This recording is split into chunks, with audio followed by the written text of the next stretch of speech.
Hallo, hallo. Hallo zusammen, hallo miteinander.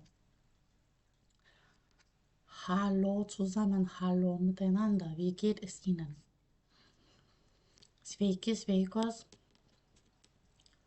Sveiki visi ir visos. Labas vakaras, kaip sekasi? Šiandieną pakalbėsim apie tai, kągi reiškia žodis krank su tam tikrais veiksmažodžiais. Vėlgi, manau, kad jų yra daugiau negu aš radau ir išrinkau. Tai jeigu kas kokį žinosite, tai būčiau labai dėkinga, jeigu įmestumėt į komentarą. Jeigu kokį dar žinote, kurio aš čia nepaminėjau. Stengiausi ieškoti tokius, kurie būtų jum labiausiai reikalingi kasdienai. Ne? Tai vienas iš jų būtų krankärgern. Krankärgern tai yra šnekamosios kalbos žodis, umgangssprachlich, ir tai reiškia sich sehr ärgern. Labai pykti, labai erzintis, labai piktintis. Über dieses voreilige Versprechen habe ich mich später krank geärgert. Ja, über dieses voreilige Versprechen habe ich mich später krank geärgert. Tai dėl šio skuboto pažado vėliau aš iki negalėjimo pykau, piktinausi. Na, panašiai mes verčiam iki negalėjimo, ar ne?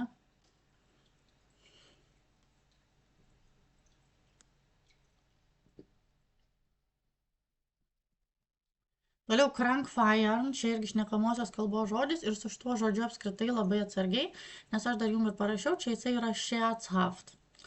Scherzhaft. Tai ta prasme, ta žodis yra šnekamosios kalbos, plus dar ironiškas, ne, pajuokiantis. Tai krankfeiern šnekamojoj kalboj, pajuokiant, galima naudoti kaip, na, per daug pašvęsti. Tai reiškia pašvęsti taip, kad kitą dieną negalėtumėt eiti į darbą. Ne? Žodžiu, per daug pašvęsti, tai reiškia pašvęsti taip, kad kitą dieną neišeitų eiti į darbą. Ar ne? Ir realios pateisinamos priežasties nebūtų, o į darbą eiti negalėtumėt po vakarykščio šventimo. Ne? Tai vat, pavyzdžiui, er kann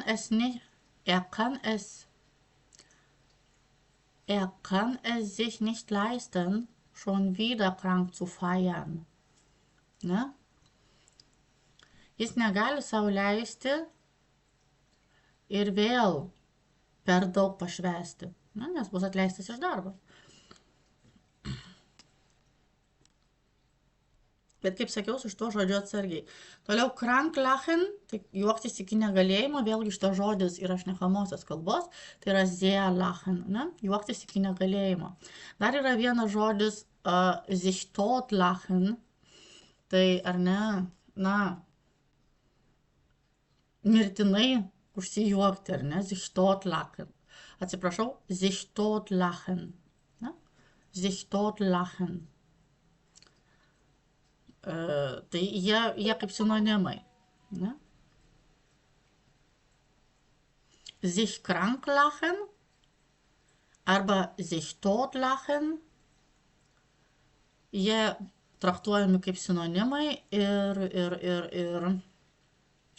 mes lietuviškai, sakau, turim tokį vaizdingą posakį juoktis iki negalėjimo, daryti kažką iki negalėjimo, ar ne, perkeltinė prasme.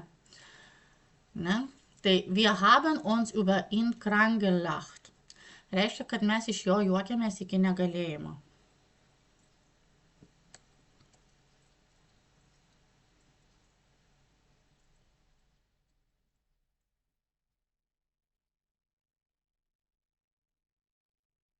Toliau krankmachen. Krankmachen tai yra viena reikšmė, tai tokia pati kaip ir šnekamosios kalbos žodis krank feiern, o kita reikšmė tai yra schaden, ne?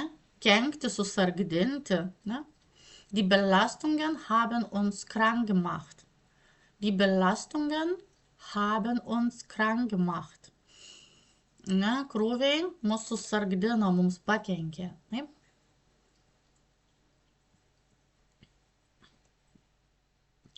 Toliau yra krankmelden. Šitas žodis tikrai labai reikalingas. Tai reiškia, na, pasiskambinti į įstaigą ir pasakyti, kad sergu. Į kokią įstaigą mes galim skambinti? Galim skambinti į darbovietę, vaikams į mokyklą, jeigu norim pasakyti, kad vaikas susirgo ir neteis į pamokas. Į darželį, jeigu norim pasakyti, kad vaikas susirgo ir neteis į darželį, ne? Tai, kaip matot, galima sich krank melden.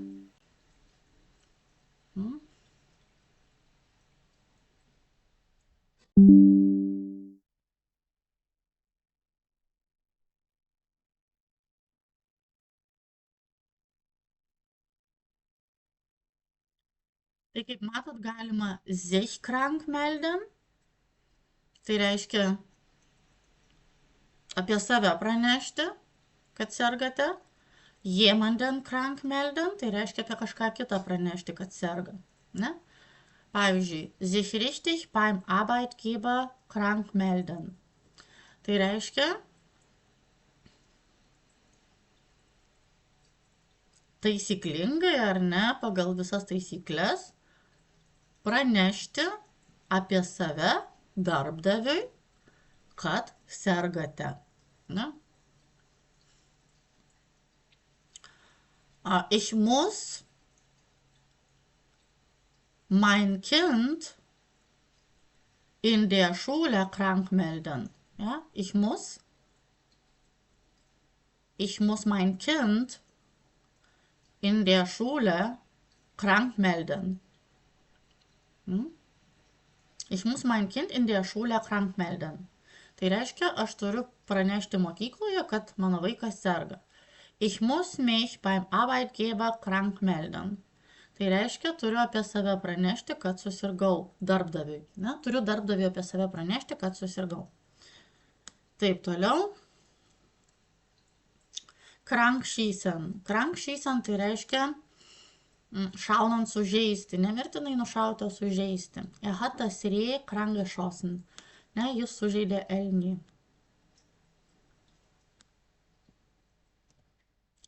Ir krank schreiben. Čia irgi labai reikalingas kasdienis žodis. Sie wurde für eine Woche krank geschrieben. Ne, jai buvo duotas nedarbingumas savaitei. Galima sakyti für eine Woche, galima sakyti tiesiog eine Woche. Ne? Čia žinoma vietoj eine Woche gali būti ir koks nors kitas laiko tarpas. Pavyzdžiui, ich wurde für kažkoks laikotarpis krank geschrieben. Arba ich wurde kažkoks laikotarpis krank geschrieben. Tai va. Tai šiam kartui būtų tiek. Ich wünsche Ihnen einen schönen Sonntagabend noch, eine gute Woche und bis zum nächsten Mal. Tschüss!